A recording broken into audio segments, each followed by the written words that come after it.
பட்டு போல் ஒரு அருமையான சுவையில் ஒரு அவல் புட்டு இன்றைக்கி பண்ணிக்கலாம் வாங்க. ரொம்ப ஈஸியாக பண்ணிக்கலாம். ரொம்ப டேஸ்ட்டாக ஹெல்த்தியாக சூப்பராக இருக்கும். நீங்கள் கண்டிப்பாக பண்ணி பாருங்கள். 1 கப் அவல் தான் எடுத்திருக்கேன்.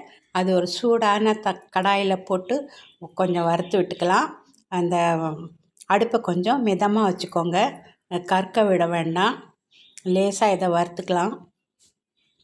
இதோட 2-3 ஏலக்காய் சேர்த்துக்கலாம். நல்ல வாசனையாக இருக்கும். சேர்த்து இதையும் நல்லா வறுத்து விட்டுக்கோங்க. அடிக்கடி தொட்டு பார்த்துக்கோங்க. அந்த அவல் நல்லா சூடாயிட்டு இப்படி கை பிடிச்சோம்னா நொறுங்கணும். அந்த மாதிரி நீங்கள் வறுத்துக்கணும். அப்போ தான் நல்லா சாஃப்டாக, எப்படி சொல்கிறது, இந்த பஞ்சை விட கூட சாஃப்டாக தான் இந்த புட்டு இருந்துச்சு. அந்த மாதிரி இருக்கும்.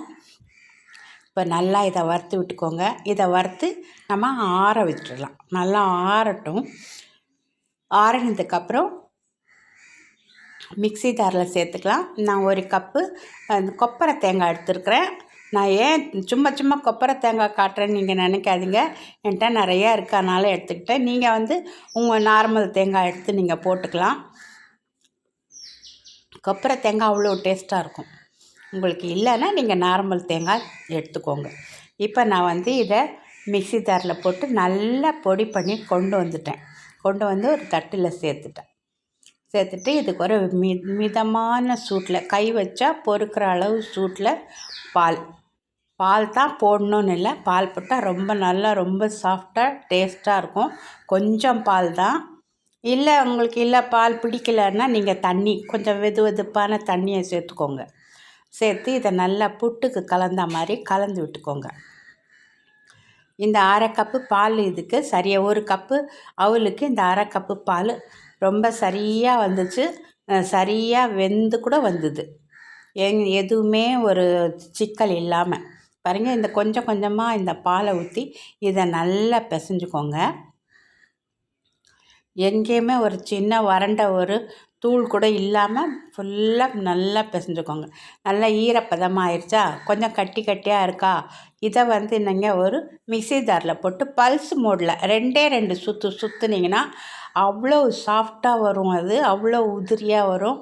நீங்கள் கண்டிப்பாக செஞ்சு பாருங்கள். ரொம்ப நல்லாயிருக்கும். குழந்தைங்க ரொம்ப விரும்பி சாப்பிடுவாங்க. கண்டிப்பாக நீங்கள் செஞ்சு பாருங்கள் ஃப்ரெண்ட்ஸ். வேறு ஒன்றும் சொல்கிறதுக்கு இல்லை. ஒரு மிக்ஸி ஜாரில் சேர்த்து பல்ஸ் மோடில் இதை அடிச்சுக்கோங்க. இதை பாருங்கள். இப்போ பல்ஸ் மோடில் நான் அடித்து கொண்டு வந்துட்டேன். எவ்வளோ சாஃப்டாக இருக்குதுன்னு பாருங்கள். அது தொட்டுக்கிட்டே இருக்கணும் போல் இருக்குன்னு எனக்கு அவ்வளோ நல்லா இருந்துச்சு. இப்போ நான் ஒரு பாத்திரத்தில் தண்ணி வச்சு அது நல்லா கொதிக்க மேலே ஒரு தட்டு போட்டிருக்கேன். அதில் இந்த மாதிரி பட்டர் ஷீட் இருந்தால் நீங்கள் போட்டுக்கோங்க. இல்லாட்டி நீங்கள் எப்படி புட்டு வைப்பீங்களோ அந்த மாதிரி அவிச்சிக்கோங்க. இது குழாயில் கூட வச்சு அவிச்சிக்கலாம். நான் இந்த பட்டர் பேப்பர் போட்டிருக்கேன். இந்த பட்டர் பேப்பரில் போட்டு நம்ம இதை அவிக்க போகிறோம். எல்லாத்தையும் சேர்த்துட்டு நல்லா பரப்பி விட்டுருங்க. இப்படி கும்பலாக இருந்தால் வேகிறதுக்கு லேட் ஆகும். அதனால் அப்படியே சமமாக பரப்பி விட்டுருங்க. பரப்பி விட்டுட்டு மூடி போட்டுருங்க. கரெக்டாக ஒரு 6 நிமிஷத்தில் நல்லா வெந்துடும். இதில் என்ன பாருங்கள், கொஞ்சம் வெதுப்பான பால் சேர்த்துருக்கோம். ஏற்கனவே அந்த அவலை வறுத்துருக்கோம். அதனால் ரொம்ப நேரம் பிடிக்காது இது வேகிறதுக்கு. சீக்கிரமே வெந்துடும். உடனே இதை பண்ணி உடனே கொடுத்துடலாம். ஈவினிங் ஸ்நாக் கூட குழந்தைங்களுக்கு கொடுத்துடலாம். ரொம்ப நல்லாயிருக்கு. இதை மூடி போட்டு மூடி வச்சுருங்க. ஒரு 6 நிமிஷத்தில் நல்லா வெந்துடும். இப்போ இதை கொஞ்சம் எடுத்து பார்த்தோம்னா இந்த பதம் எப்படி இருக்குன்னா, நம்ம நார்மல் புட்டுக்கு இப்படி பிடிச்சி பார்த்தா அப்படி உருட்டையாக வரும்ல, அது மாதிரி வந்ததுன்னா போகிறோம். பாருங்கள், நல்லா உருட்டை வந்துருச்சு. நல்லா வெந்திருக்கு.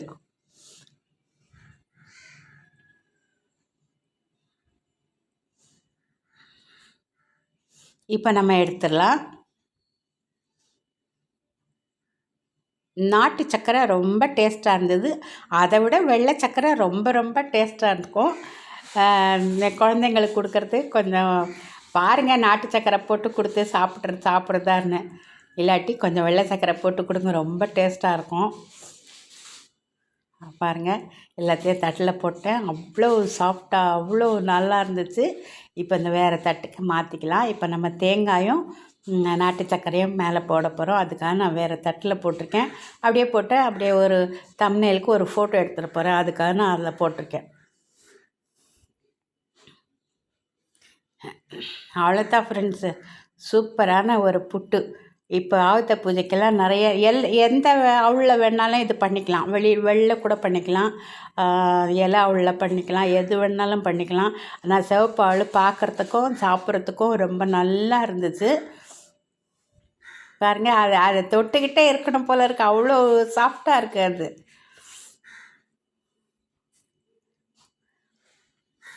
இப்போ நம்ம நாட்டு சர்க்கரை தேங்காயெலாம் சேர்த்துக்கலாம். அந்த பாலோட டேஸ்ட்டு, இந்த நாட்டு சர்க்கரை, இந்த தேங்காய் ரொம்ப ரொம்ப நல்லா இருந்துச்சு. கண்டிப்பாக செஞ்சு பாருங்கள். பிடிச்சிருந்தா செஞ்சு பார்த்து எல்லாத்துக்கும் கொடுத்து சாப்பிட கொடுத்து நீங்களும் சந்தோஷப்பட்டு குழந்தைங்களுக்கு கொடுங்க. ரொம்ப நல்லாயிருக்கும். அவ்வளோதான், அலங்காரமெல்லாம் பண்ணியாச்சு. சூப்பராக இருந்துக்கா நீங்கள் பண்ணி சாப்பிடுங்க ஃப்ரெண்ட்ஸ். அஸ்ஸலாமு அலைக்கும் ரஹ்மத்துல்லாஹி வபரகாத்துஹ்.